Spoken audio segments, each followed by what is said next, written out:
Halo, selamat pagi. Salam sejahtera buat kita semua. Pada kesempatan kali ini, saya akan menjelaskan tentang kapabilitas sistem politik Indonesia sebagaimana tugas akhir semester yang diberikan Ibu Yudhita Asmawati. Sebelumnya, saya memperkenalkan diri. Nama saya Elentina Munte, NIM 20302070 dengan mata kuliah Sistem Politik dengan dosen pengampu Ibu Yunita Asmawati. Soal ujian akhir semester yang pertama, berikan contoh kasus dari salah satu kapabilitas yang ada dalam pemahaman Almond di atas. Soal yang kedua, tunjukkan bagian mana dalam kasus tersebut yang menjadi karakteristik dari kapabilitas yang dipilih sebagaimana pemikiran Almond dalam tulisan negara. Soal yang ketiga, deskripsikan bagaimana keterhubungan kapabilitas dengan kekuatan dan kepentingan Indonesia dalam kasus tersebut. Pengertian kapabilitas. Kapabilitas sistem politik merupakan suatu penentu dalam keberhasilan sistem politik untuk dapat menghadapi tantangan baik yang datangnya dari dalam atau domestik maupun luar atau internasional. Kapabilitas sistem politik adalah kemampuan sistem politik dalam menghadapi tantangan, dinamika, dan perubahan-perubahan yang terjadi dalam suatu negara atau pengertian lainnya yaitu kemampuan sistem politik dalam bidang ekstraktif, yaitu kemampuan eksplorasi sumber daya alam dan juga manusia. Distribusi yaitu kemampuan mengelola SDA dan SDM. Regulatif yaitu kemampuan menyusun undang-undang, mengatur, serta mengawasi dan mengendalikan tingkah laku individu, kelompok, organisasi, perusahaan, dan lain-lain, sehingga dapat patuh dan taat kepada undang-undang yang berlaku.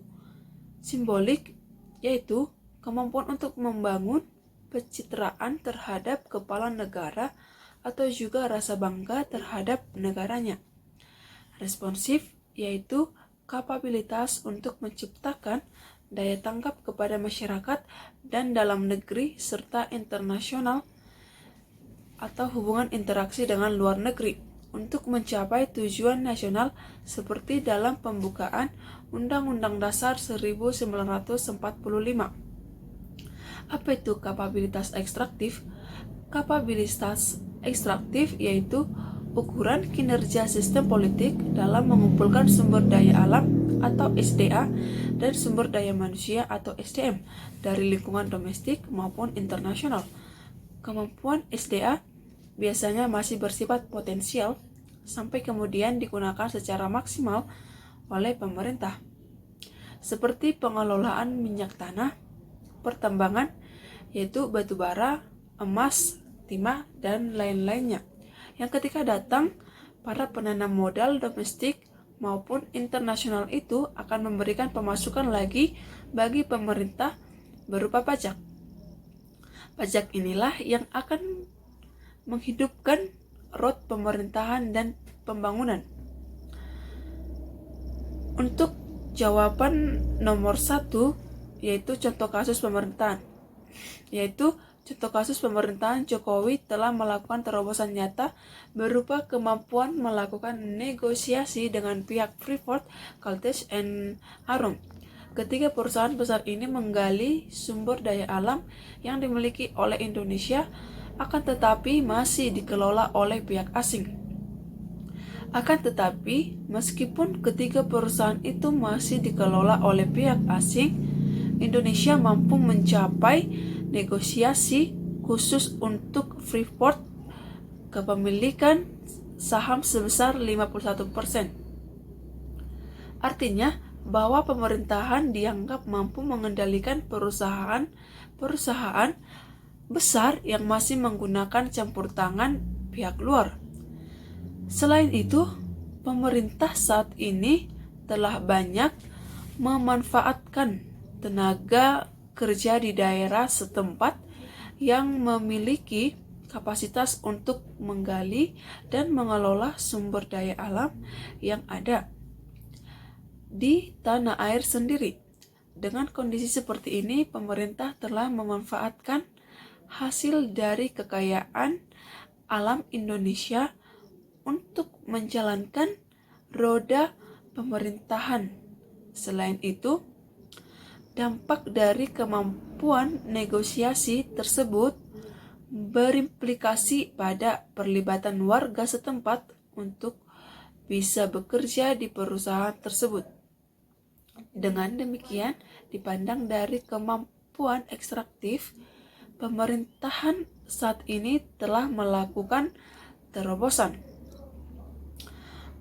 Untuk contoh kasus yang kedua, yaitu tentang penambangan emas di Papua oleh PT Freeport Indonesia yang mampu menyetorkan pajak senilai 19 triliun kepada pemerintahan Indonesia.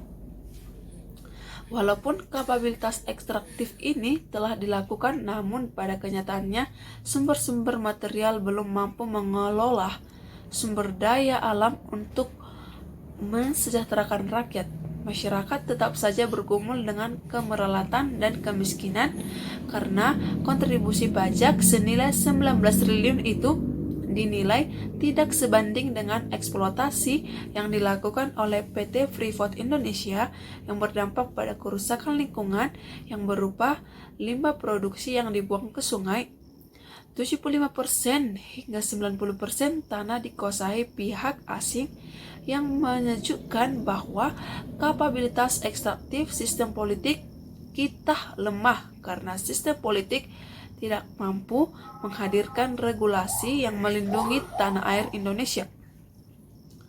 Efek lanjut dari lemahnya kapabilitas ekstraktif adalah antara lain angka kemiskinan kita yang dalam 9 tahun terakhir tidak berubah secara signifikan, berada pada kisaran 12-15%.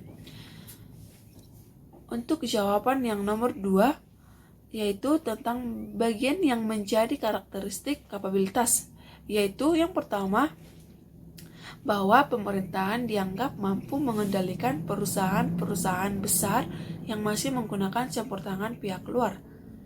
Selain itu, pemerintah saat ini telah banyak memanfaatkan tenaga kerja di daerah setempat yang memiliki kapasitas untuk menggali dan mengelola sumber daya alam yang ada di tanah air sendiri. Penambangan emas di Papua oleh PT Freeport Indonesia yang mampu menyetorkan pajak senilai 19 triliun kepada pemerintah Indonesia. Ini adalah kedua bagian. Untuk jawaban nomor 3, yaitu hubungan kapabilitas ekstraktif dengan kekuatan dan kepentingan Indonesia dalam kasus kapabilitas ekstraktif tersebut. Menggali sumber daya alam yang dimiliki oleh Indonesia yang masih dikelola oleh pihak asing. Pemerintah saat ini telah banyak memanfaatkan tenaga kerja di daerah setempat yang memiliki kapasitas untuk menggali dan mengelola sumber daya alam yang ada di tanah air sendiri. Dengan kondisi seperti ini, pemerintah telah memanfaatkan hasil dari kekayaan alam Indonesia untuk menjalankan roda pemerintahannya. Sekian yang bisa saya jelaskan tentang kapabilitas sistem politik Indonesia, yaitu tentang kapabilitas ekstraktif. Sekian dan terima kasih.